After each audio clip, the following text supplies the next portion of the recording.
Welcome student. आज आपण 9वीचं दुसरं लेक्चर बेसिक कन्सेप्ट इन जॉमेट्रीमधलं चालू करतोय. आपण लास्ट लेक्चरमध्ये प्रॅक्टिस सेट 1.1च्या अगोदरचा जो भाग आहे ज्याच्यामध्ये coordinates of points, distance between points, बिटवीननेसचा कन्सेप्ट ह्या गोष्टी बघितल्या होत्या. तर त्याच्यामध्ये आपण प्रॅक्टिस सेट 1.1 मधला 6वा क्वेश्चनमधला एक प्रॉब्लेम सोडवला होता. तर आज आपण प्रॅक्टिस सेट 1.1 बघणार आहे. तर पहिला क्वेश्चन आहे, find the distance with the help of the number line given below. आपल्याला इथे एक नंबर लाईन दिली आहे आणि त्या नंबर लाईनवरून आपल्याला काय करायचे आहेत, डिस्टन्स फाइंड आउट करायचे आहेत जे त्यांनी दिलेत. टोटल 8 डिस्टन्स दिलेत. मी आता इथं 4च घेतलेत. 4 तुम्ही प्रॅक्टिससाठी सॉल्व्ह करू शकता. तर आपण एक एक सॉल्व्ह करूया. अगोदर डिस्टन्स फाइंड आउट करताना एक लक्षात घ्या की त्या पॉईंटचे जे कोऑर्डिनेट्स असतात, जो मोठा कोऑर्डिनेट आहे त्याच्यामधून छोटा कोऑर्डिनेट काय करतो आपण, सबट्रॅक्ट करतो, म्हणजे आपल्याला डिस्टन्स मिळतं. स्टार्ट करूया. तर पहिला जो पॉईंट दिलाय तो आहे पहिला जो क्वेश्चन आहे तो आहे डिस्टन्स बीई. आपल्याला पॉईंट बी आणि ई मधलं डिस्टन्स फाइंड आउट करायचं. तर सुरुवातीला आपल्याला काय लिहावं लागेल, तर कोऑर्डिनेट ऑफ पॉईंट बी आणि कोऑर्डिनेट ऑफ पॉईंट ई. तर बघूया आपण पॉईंट बी आणि ईचे कोऑर्डिनेट काय आहेत. तर बीचा कोऑर्डिनेट किती आहे, तर 2 आहे. ईचा कोऑर्डिनेट किती आहे, तर 5 आहे. म्हणजेच आपण इथं काय करू शकतो, distance of BE is equal to जो मोठा कोऑर्डिनेट आहे त्यातून छोटा कोऑर्डिनेट काय करणार आहे आपण, तर मायनस करणार आहे. तर आपलं डिस्टन्स किती येईल, तर 3. असे सोपे सोपे क्वेश्चन आहेत एकदम. दुसरा जो दिलाय तो आहे डिस्टन्स ऑफ जे ए. तो आपल्याला फाइंड आउट करायचा आहे. जे पॉईंट आणि ए पॉईंट मधला आपल्याला डिस्टन्स फाइंड आउट करायचा. तर जे पॉईंटचा कोऑर्डिनेट काय आहे, तर -2 आणि ए पॉईंटचा कोऑर्डिनेट किती आहे, 1. याच्यामध्ये 1 हा मोठा आहे -2 पेक्षा. म्हणजेच आपण काय करणार आहे, डिस्टन्स ऑफ जे ए इज इक्वल टू मोठा कोऑर्डिनेट किती आहे, 1, त्यातून मायनस किती करणार आहे, -2 इज इक्वल टू हे मायनस मायनस काय होईल, प्लस इज इक्वल टू तुम्ही किती लिहू शकता, 3. डिस्टन्स ऑफ जे ए इज इक्वल टू किती येईल, 3. नंबर लाईनचा यूज करून पण आपण सॉल्व्ह करू शकतो.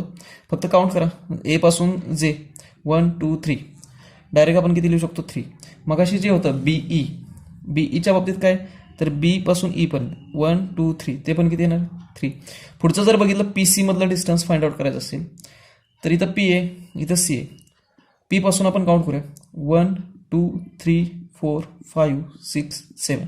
म्हणजे डिस्टन्स बिटवीन पी सी किती असणार आहे, 1 2 3 4 5 6 7 7 याचा डिस्टन्स असणार आहे.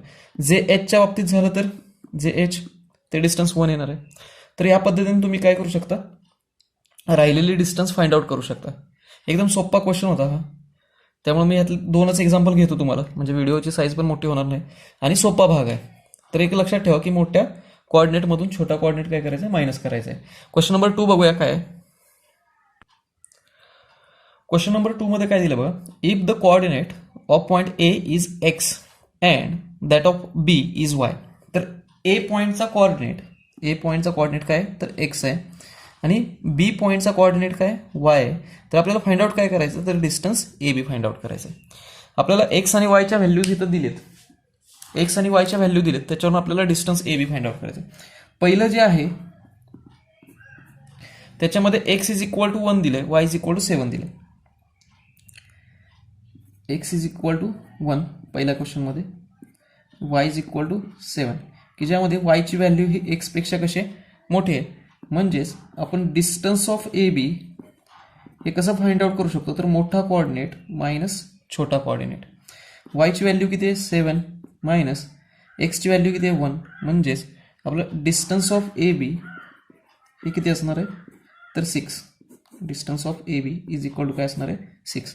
दुसरा जो क्वेश्चन आहे त्याच्यामध्ये काय दिलं आहे, X is equal to 6, Y is equal to -2. यामध्ये जर बघितलं तर एक्स हा मोठा आहे वायपेक्षा, कारण एक्सची व्हॅल्यू पॉझिटिव्ह आहे, वायची व्हॅल्यू निगेटिव्ह आहे. म्हणजेच इथं distance of A B is equal to मोठा कोऑर्डिनेट कोण आहे, एक्स मायनस छोटा कोऑर्डिनेट कोण आहे, वाय. एक्सची व्हॅल्यू आहे 6 मायनस वायची व्हॅल्यू किती आहे, -2. आपल्या सगळ्यांना माहित आहे की ब्रॅकेटच्या बाहेर मायनस साईन असल्यानंतर ब्रॅकेटमधलं साईन चेंज होतं. -2चं काय होईल, +2. 6 + 2 हे डिस्टन्स किती असणार आहे 8. डिस्टन्स ऑफ ए बी किती 8. तिसरा जर बघितला आपण तर तिसऱ्यामध्ये दोन्ही व्हॅल्यू निगेटिव्ह दिलेत. एक्स इज इक्वल किती दिले -3, वाय इज इक्वल काय दिले -6. आणि ज्यावेळी मायनस साईन असतं त्यावेळी जो छोटा नंबर आहे त्याची व्हॅल्यू थोडक्यात मोठी असते. म्हणजेच इथं एक्सची व्हॅल्यू काय मोठी आहे आणि वाय कसा आहे छोटा आहे. म्हणजेच distance of A B is equal to काय लिहिणार आपण एक्स मायनस वाय. एक्सची व्हॅल्यू आहे -3 मायनस वायची व्हॅल्यू आहे -6. मोठ्या नंबरमधून छोटा नंबर आपण काय करतोय मायनस करतोय. हे -3 तसंच हे मायनसमुळे हे मायनस काय होईल प्लस. 6मधून 3 गेल्यानंतर किती राहील 3. डिस्टन्स कधीच निगेटिव्ह येत नाही हे मी लास्ट लेक्चरमध्ये तुम्हाला सांगितलं होतं. त्यामुळे डिस्टन्सची व्हॅल्यू जर चुकून तुमची निगेटिव्ह आली तर म्हणायचं आपलं कॅल्क्युलेशन काही ना काहीतरी चुकलंय. तर ह्या पद्धतीनं तुम्ही त्यामध्ये टोटल 6 दिलेत क्वेश्चन नंबर 2 मध्ये. मी 3च इथं सोडवलेत. लक्षात घ्या पहिला क्वेश्चन दुसरा क्वेश्चन जवळजवळ तसाच होता. पहिला क्वेश्चन तुम्ही डायरेक्ट नंबर लाईनवरून पण काउंट करून लिहू शकता किंवा कोऑर्डिनेट सेपरेट लिहून पण करू शकता की मोठ्या कोऑर्डिनेटमधून छोटा कोऑर्डिनेट मायनस करायचे. तर दोन्ही क्वेश्चन त्याच धर्तीवरचे होते क्वेश्चन नंबर 1 आणि 2. क्वेश्चन नंबर आता 3 बघूया. तो बिटवीननेसवर डिपेंड आहे. चला बघूया क्वेश्चन नंबर 3. तर क्वेश्चन नंबर 3 बघूया. क्वेश्चन नंबर 3 मध्ये दिले from the information given below find which of the point is between the अदर 2 points if the point are not collinear straight. So आपल्याला काय करायचं आहे तर आपल्याला डिस्टन्स दिलेत टोटल 3 डिस्टन्स दिलेत. त्याच्यावरून आपल्याला काय करायचं आहे तर ते पॉइंट कोलिनियर आहेत का किंवा कोणता पॉईंट कोणत्या 2 पॉईंटच्या बिटवीन आहे ते आपल्याला फाइंड आउट करायचं आहे. दुसरी गोष्ट जर ते कोलिनियर नसतील तर ते पण आपल्याला स्टेट करायचं की whether they are collinear or not. तर सुरुवात करूया. एकदम सोपा क्वेश्चन असतो. पहिली इन्फॉर्मेशन जर बघितली आपण तर त्यामध्ये काय काय दिलंय बघूया. पहिला आहे त्याच्यामध्ये काय काय दिलंय तर distance P R is equal to काय दिलंय 7. Distance P Q is equal to 10. Distance Q R is equal to 3. ह्याला सगळ्यात मोठं डिस्टन्स आहे ते पी क्यू डिस्टन्स आहे. मी काय करीन तर ते जे डिस्टन्स आहे distance P Q is equal to 10 त्याला 1 नंबर देतो. आता राहिलेले जे डिस्टन्स आहेत म्हणजे कोणते डिस्टन्स पी आर आणि डिस्टन्स क्यू आर यांची सम किती येते ते चेक करूया. Distance P R plus distance Q R is equal to P R किती आहे 7 प्लस क्यू आर किती आहे 3 आणि हे याची सम किती येईल 10. म्हणजेच फ्रॉम 1 and 2 आपण काय लिहू शकतोय तर distance P Q is equal to distance P R plus distance Q R. नेहमी लक्षात ठेवा जे मोठं डिस्टन्स आहे ते उरलेल्या 2 डिस्टन्सच्या सम एवढं असेल तर ते 3 पॉईंट कोलिनियर असतात. तर ते पॉईंट कसे असतात कोलिनियर असतात. आता जर तुम्ही बघितलं तर ह्याच्यामध्ये आर पॉईंट कसं आहे कॉमन आहे. म्हणजेच आपण असं लिहू शकतो की P dash R dash Q. म्हणजेच वर्डमध्ये लिहायचं झालं तर कसं लिहू शकतो आपण point R is between point P and point Q. तर आपला आन्सर काय point R is between point P and Q. एकदम सोपा क्वेश्चन आहे. दुसरा क्वेश्चन बघूया काय दिलंय. तर त्याच्यामध्ये कोणते कोणते डिस्टन्स दिलेत. पहिलं डिस्टन्स दिलंय RS ते किती दिलंय 8. दुसरा आहे डिस्टन्स ST ते दिलंय 6 आणि तिसरा आहे distance RT is equal to 4. आता ह्यामध्ये सगळ्यात मोठं डिस्टन्स जे आहे ते 8 आहे. कोणतं आहे डिस्टन्स RS. मी त्याला काय करतो 1 देतो. त्यानंतर उरलेली 2 डिस्टन्स ST आणि RT त्यांची सम किती येते ते बघूया.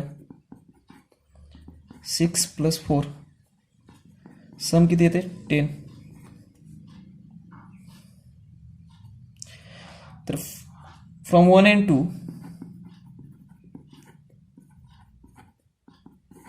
आपण काय लिहू शकतोय, तर distance R S is not equal to, हे 8 आहे तर 10 आहे, हे इक्वल येत नाही आहे, S T plus distance R T. जर असं असेल, डिस्टन्स इक्वल येत नसतील, तर आपण काय लिहिणार आहे, point R S and T are not collinear. तर आपला आन्सर काय असणार आहे, points R S T are not collinear. जर डिस्टन्स इक्वल आलं, ही सम आणि ही डिस्टन्स इक्वल असेल, तर ते पॉईंट्स कसे असतात, कोलिनियर असतात. त्यावेळी तुम्ही बिटवीननेस लिहू शकता की कोणता पॉईंट कोणाच्या बिटवीन आहे. ह्या केसमध्ये जे कोलिनियर नाहीत ते आपण लिहू शकत नाही. तर ह्यामध्ये टोटल 6 तुम्हाला क्वेश्चन दिलेत, क्वेश्चन नंबर 3 मध्ये. तर त्यातले 2 आपण आता इथं सॉल्व्ह केलेत. उरलेले 4 तुम्ही प्रॅक्टिससाठी सोडवा. जे माझ्याकडे क्लासला आहेत, लास्ट इयर होते माझ्याकडं, त्यांनी मला व्हॉट्सअप करू शकतात. नवीन विद्यार्थी पण मला व्हॉट्सअप करू शकतात सॉल्व्ह करून. माझा व्हॉट्सअप नंबर डिस्क्रिप्शनमध्ये आहे. आता पुढचा क्वेश्चन जो आहे, क्वेश्चन नंबर 4 तो घेऊया. क्वेश्चन नंबर 6 आपण सॉल्व्ह केलेला लास्ट लेक्चरमध्ये. क्वेश्चन नंबर 4, 5 आणि 7 बघूया. तर क्वेश्चन नंबर 4 काय बघूया. On a number line point A B and C are such that. एक लाईन आहे, त्याच्यावर 3 पॉईंट आहेत, ए बी सी, आणि आपल्याला काय माहिती दिली बघा, such that distance of A C is equal to 10, distance of C B is equal to 8, find distance of A B. आपल्याला distance of A B find out करायचं आहे, कन्सिडरिंग ऑल पॉसिबिलिटीज. आपल्याला सगळ्या पॉसिबिलिटीज लक्षात घेऊन काय करायचं आहे, तर distance A B find out करायचं आहे. तर बघूया, सोपा क्वेश्चन आहे एकदम. तर पॉईंट ए बी सी हे लाईनवर आहेत, आणि जर ते लाईनवर असतील तर तिथं 3 पॉसिबिलिटीज असतात. There are 3 possibilities. पहिली पॉसिबिलिटी काय आहे, तर B lie between A and C. जर बघितलं आपण, तर बी हा काय होतोय, ए आणि सीच्या मध्ये. दुसरी पॉसिबिलिटी काय असू शकते, तर C lies between A and B. C हा कुठं असू शकतो, ए आणि बीच्या मध्ये. आणि तिसरी पॉसिबिलिटी काय, तर A lies between B and C. म्हणजे एक पॉसिबिलिटी आपण लिहिली A dash B dash C, दुसरी A dash C dash B, आणि तिसरी B dash A dash C.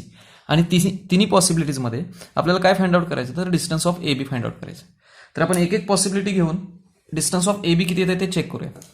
पहिली पॉसिबिलिटी काय आहे, तर A dash B dash C, याच्यावरून आपण काय लिहू शकतो, तर distance of A B plus distance of B C is equal to distance of A C. Value put करूया. आपल्याला काय दिलेत, आपल्याला ए बी फाइंड आउट करायचं आहे, तर डिस्टन्स ऑफ ए बी तसंच, बी सी म्हणजेच इथं सी बी दिलंय ते किती आहे 8, ए सी किती आहे 10, हे प्लस 8 तिकडे गेल्यानंतर काय होईल -8, म्हणजे distance of A B is equal to काय येईल 10 - 8 इज इक्वल टू 2. आपलं पहिला आन्सर झालं. आता दुसरी पॉसिबिलिटी काय आपल्याला, तर A dash C dash B, याच्यावरून आपण काय लिहू शकतो, तर distance of A C plus distance of C B is equal to distance of A B. Value काय, ए सी ची व्हॅल्यू किती आहे 10 प्लस सी बी ची व्हॅल्यू किती आहे 8. डिस्टन्स ऑफ ए बी आपल्याला फाइंड आउट करायचं आहे. सेकंड पॉसिबिलिटीनुसार डिस्टन्स ऑफ ए बी किती येईल 10 + 8 18. हे झालं आपलं दुसरं आन्सर. आता तिसरी पॉसिबिलिटी जी आहे त्याच्यामध्ये आपण काय लिहिलंय, तर बी डॅश ए डॅश सी. बघूयात त्यानुसार काय येते आपलं. तर तिसरी पॉसिबिलिटी काय आहे, B dash A dash C, म्हणजेच इथं आपण काय लिहू शकतो, distance of B A plus distance of A C is equal to distance of B C. Value put करूया. आपल्याला काय फाइंड आउट करायचं आहे, डिस्टन्स ऑफ ए बी म्हणजे distance of B A plus A सीची किती आहे डिस्टन्स 10, इज इक्वल टू 8. जर आपण इथं बघितलं तर हे +10 तिकडे गेल्यानंतर काय होईल मायनस, आणि हे आन्सर आपलं निगेटिव्हमध्ये येईल आणि डिस्टन्स निगेटिव्हमध्ये नसतं. म्हणजेच आपण काय लिहू शकतोय, distance of BA is not equal to -2 because distance is always positive. Distance हे नेहमी कसं असतं, पॉझिटिव्ह असतं. सोपा क्वेश्चन होता. आपण 3 पॉसिबिलिटी घेऊ शकतो. पहिली पॉसिबिलिटी B A आणि C च्या मध्ये असेल, दुसरी पॉसिबिलिटी C A आणि B च्या मध्ये असेल, आणि तिसरी पॉसिबिलिटी A B आणि C च्या मध्ये असेल. तर नेहमी तुम्हाला लक्षात घ्या, जर 3 पॉसिबिलिटीमधले एक पॉसिबिलिटी अशी असेल की त्यामध्ये तुम्हाला आन्सर कसं मिळणार आहे, मायनस. 2 पॉसिबिलिटीमध्ये आपल्याला कसं मिळालं, पॉझिटिव्ह. तर क्वेश्चन नंबर 4 एकदम सोपा होता. क्वेश्चन नंबर 5 सेम याच पद्धतीने दिलाय आणि तिथं फक्त पॉईंट्स वेगळे आहेत, एक्स वाय झेड मध्ये दिलंय. सेम ह्याच पद्धतीने सोडवा. क्वेश्चन नंबर 6 आपण लास्ट लेक्चरमध्ये बघितलंय. क्वेश्चन नंबर 7 एकदम सोपा क्वेश्चन आहे. क्वेश्चन असा आहे की which figure is form by 3 non collinear points. जर आपण 3 नॉन कोलिनियर पॉइंट्स घेतले तर कोणती फिगर तयार होईल. तर साहजिकच तो ट्रायंगल तयार होणार आहे. तुम्ही कोणतेही 3 नॉन कोलिनियर पॉइंट्स घ्या आणि ते एकमेकाला जॉईन करा, तुम्हाला कोणती फिगर मिळेल, तर ट्रायंगल मिळेल. तर आजचा व्हिडिओ तुम्हाला कसा वाटला, राहिलेला प्रॅक्टिस सेट तुम्ही सॉल्व्ह करा, मला व्हॉट्सअप करा, नक्की कमेंट बॉक्समध्ये टाका आजचा व्हिडिओ तुम्हाला कसा वाटला. जर व्हिडिओ आवडला असेल तर लाईक करा, शेअर करा. जे चॅनलला नवीन आहेत त्यांनी चॅनल सबस्क्राईब करा, म्हणजे तुम्हाला आधीचा व्हिडिओ याच्यानंतरचे व्हिडिओ बघता येतील. तर आजच्या व्हिडिओमध्ये इथंच थांबूया. थँक्यू.